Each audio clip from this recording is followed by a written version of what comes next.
ma'am, is Dr. Rose Irby Wilkins. Dr. Rose Irby Wilkins. okay, and you, sir? Joseph T.J. Smith. I'm project manager. Okay. And doctor, you're the owner. Right, founder and owner of City Blocks Projects. So how long has this been in existence? When did you start this? When we actually started the City Blocks Projects prior to coming to Selma, we started working back in 2011 actually on the concept. And then as we moved forward, 2018 we were doing research, and by 2019 we were ready to open, but then COVID hit. Our first goal was to open in schools, and so we opened City Blocks student wellness centers in different schools. Right now we have 5 across Alabama. The one here is at Selma High, which was the first wellness center that we opened in Alabama. The one at Selma High provides an opportunity for kids to come in and just talk about whatever is on their mind. Sometimes they might be in trouble or about to get in trouble. Other times they just need someone to talk to. And the reason we call it City Blocks is that our research shows that 90% of what happens in terms of stress, fights, or whatever starts in the community, on the blocks, or in the homes. And so that's why we are reaching out to the neighborhoods to try to make sure that we have that intro talk with kids. So this year, Selma High, as an example, sometimes per month we might have had 100 visits to the wellness center. Some of them were repeat kids who found this is a place I can go. We have coaches over there who sit in the wellness center and provide for opportunities for kids to come in and just talk. Some things are more severe than others. Sometimes they might just need a snack. Other times they might have something pressing and something that's critical. And a lot of it has to do with trauma that has occurred long in their lives, you know. Are you finding that, I guess this therapy, does it work? I mean, It does work. Yes, it works. We have had great success. We've had kids who literally were suicidal, and now they've turned their life around and moved on. And we've helped coach them. We work closely with the counselors and the mental health coordinators and the leaders at Selma High School and other schools to make sure that we are tapping in. So if a child comes in and they are in stress or they have certain types of disorders, we don't just handle it. We talk to the school officials to make sure they know what is happening, so then we can collectively address that. And the reason for this center is because of what we were seeing at the high school. We know that many of the families are also in need. And so this is an outreach to bring families in, to bring the community in, to also tap into wellness from a holistic point of view. Now, is there a charge for people that utilize the services in this building? Some of them are for this building. We have some fee-based services. For example, we are doing a school conditioning clinic for students. That has a fee. But most of the things that we do are very nominal fees. We want to make sure that our programs and our services are accessible. We have private counseling, private coaching. Some of those are fee-based, but our counselors accept insurance. We are now working to make sure we can accept Medicaid, because that is a growing need for people who want to use the center. So very little cost. So what inspired you to start the concept? You know, what was it that made you say we need a wellness center? And where were you? I spent most of my career in Chicago as a principal, and I was working in alternative schools, which are large alternative schools, nothing like the ones here. And I saw the need that the more you talk to kids, the better you can get. Once you build that relationship, then they'll tell you anything. And then I like to say one of my greatest accomplishments as a principal was to be in a school where there were gang members all over, but never have a gang fight. And the reason we never had gang fights is because the kids trusted us. We made sure that the building was totally different. And so that's where this concept came from. It started out as just small rooms where kids could go in if they were angry and have a conversation. If things were happening. And then from those small rooms, we continued to develop until we came to the conclusion that this is something that is needed. Our kids come to school and they're very stressed. And most of that stress doesn't start at school. And now with social media, Before when I was growing up, you had a issue with a person, you had to wait till the next day to deal with it because, you only had one phone in the house and they might not have had your number. But now, social media goes all through the night, you know. And so we know the stress. All of the research shows lots of stress. And so we wanted to make sure we had a safe space. And that's what's key. Having a space where kids can come and trust someone. Uh, they don't often trust the counselors because it might be their friend that they're having an issue with. They don't often trust the school leader because they don't want to get in trouble about what they may have done or what they're thinking about doing. But when they come to us and they know that we're going to take what they are saying, hold it with confidence, unless it's going to do some other damages, we're finding that they're coming and they're showing up. It sounds like you learned how to deal with anger management. Anger management, yeah, coping mechanisms, aggression, all of the above. And And I guess this would be more of a question for the manager. Can you describe to me what each room is? I mean, what do you have?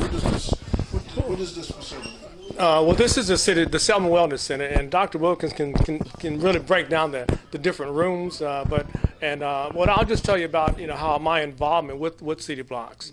And so, like Dr. Wilkins has been working on this, and this is really her ministry. I call it her ministry. I'm retired from the Air Force, and then I retired from after 20 years in the Air Force, and also retired from corporate, from Verizon corporate, 21 years there. So I had a really great career. And in the end of 2015 was when I retired. But in 2016, 2017, Dr. Wilkins called me and she says, "Hey, I'm working on a project.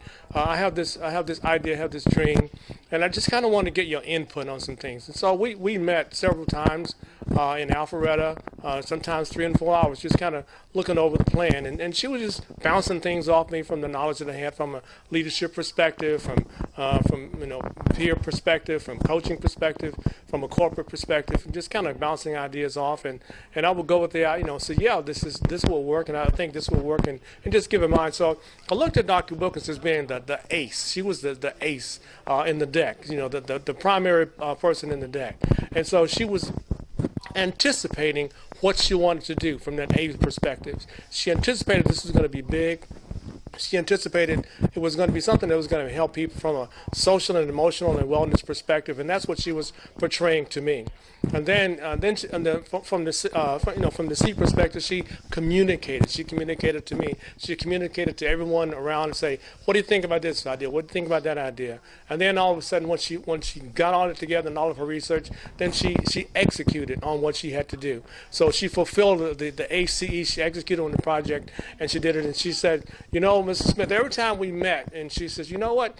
Let me pay you for your time because your time is valuable." And I says, "Absolutely not. I really enjoy the concept of what you're doing. I cannot take a dime because I love it." And we've met several times, and each time she said, "I really want to pay you for what you." I said, "Absolutely not." And so she said, "Well, I tell you what, I'm going to make a promise to you. And she didn't say if, she always said when. When I launch this program, I'm going to give you a call." And she's a woman of her word. She launched the program, and she called me last year and says, "Okay, I launched the program. I want to bring you on board."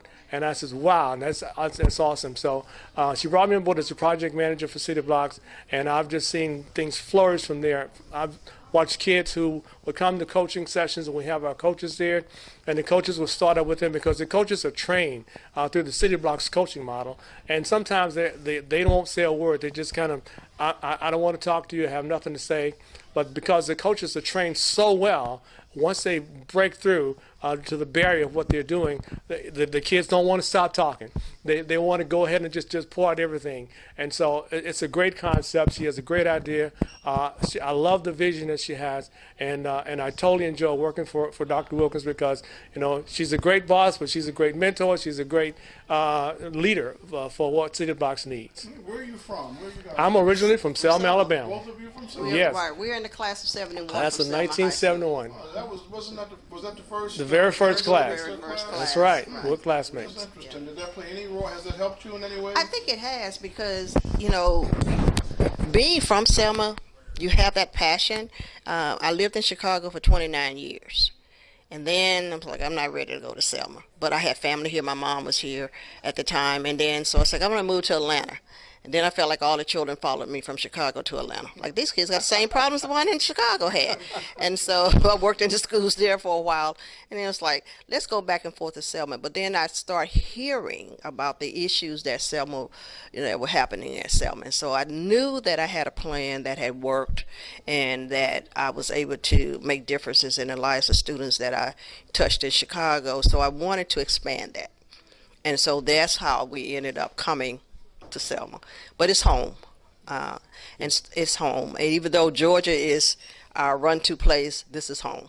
What is your background in? You said doctor. What is the discipline? Oh, my background started out in speech pathology, special ed, forensic psychology, behavior specialist, and educational leadership, and now PhD in organizational leadership. So would you call the coaches, are they psychiatrists, psychologists, social workers? What are they? The coaches are coaches. They're wellness coaches. I have a background as a forensic psychologist, but the coaches are wellness coaches, and we intentionally use the term coaches because nobody needs a counselor. When you say counseling kids, I don't need that. Parents, oh, I don't need that. But a coach is safe. And so we have clarity coaches to help kids kind of clarify what is the problem or the family. We have personal development coach. Now that you've figured out the issue, let us move that along and help you develop. And then we have transformational coaches where we see a kid who is totally out of it. And that's a good thing, too, that we're doing with the schools. They identify those kids who are the most chronic, with the most chronic issues, and we work directly with them both on site as well as virtual. We have an app that our kids can tap into any time of the day. So we can reach our kids on the weekend. They can reach us on the weekend. They just send a message in the app. And each coach is assigned to certain kids. What about age? What age? We actually, when I was designing the program, it's designed for grades 4th through high school. We have been working in basically middle and high schools, but this year coming forth, we have an opportunity to work with some 4th graders in another city. So we're going to work with 4th through 8th grade. And then what rooms do you have? What are these rooms? So our room, this particular room is called a wellness suite.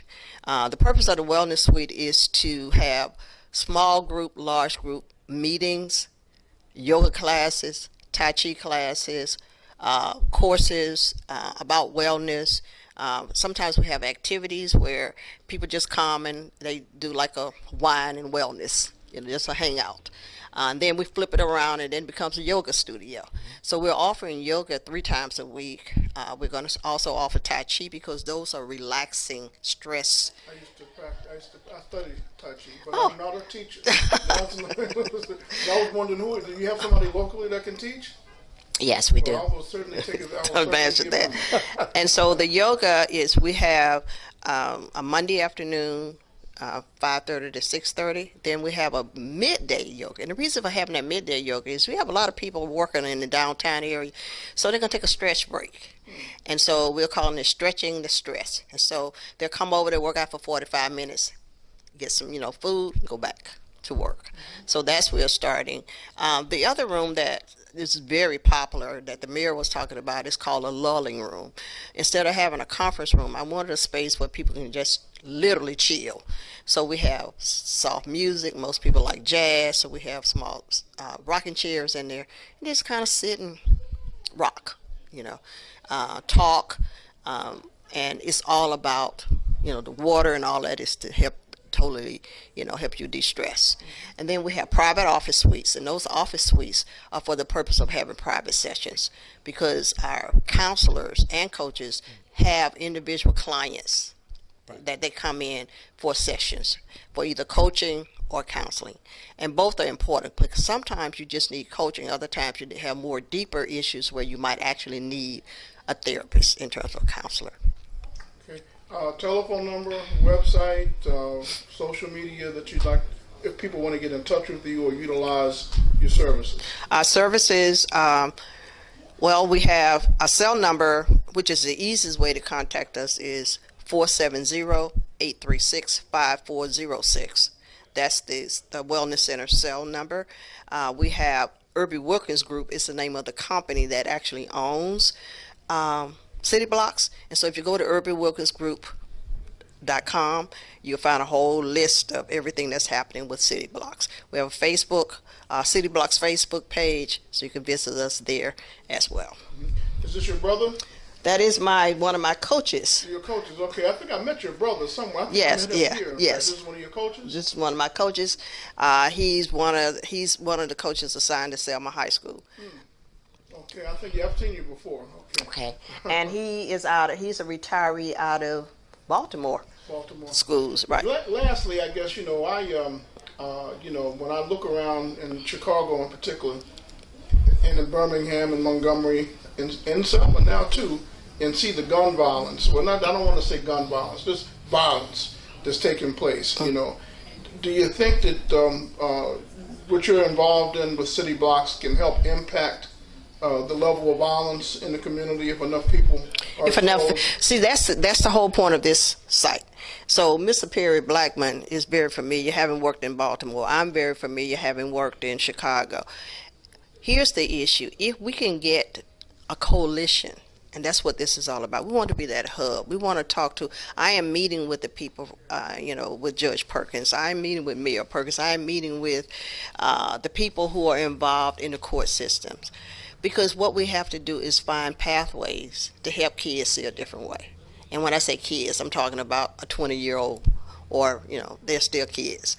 So that they understand. And most of the issues, as I said, happen in the community, but most of them happen because there are no coping mechanisms. They don't know how to cope with a little stress. And so people now have become just violence.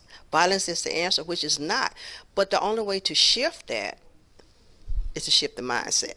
Until we can get in to help people understand something different and a different approach to handling conflict, we're going to continue to have that. And the only way we can create a pathway to change is to not sit by ourselves, but to work collectively. And that's what this is. We are considering ourselves a centralized wellness hub. We want to work with everyone. We want to reach out to the other groups, faith-based. We're having something starting next month called Cupcakes and Conversations. So we've already invited the clergy, and then we'll invite the educators. And we just want to chat. How can we work together to improve? And that's the whole point of this. City Blocks. It's not about being here on this corner, but spread out through the community. Anything else you'd like to say to our audience? I'd just like to say thank you for the opportunity of working in Selma. We hope that if you have any needs, you can stop by and see us. Come back if we're not here, because we, especially when school is time, a lot of times we're running around. But we are happy to be in Selma. Selma is home, and we're happy to be home. Thank you.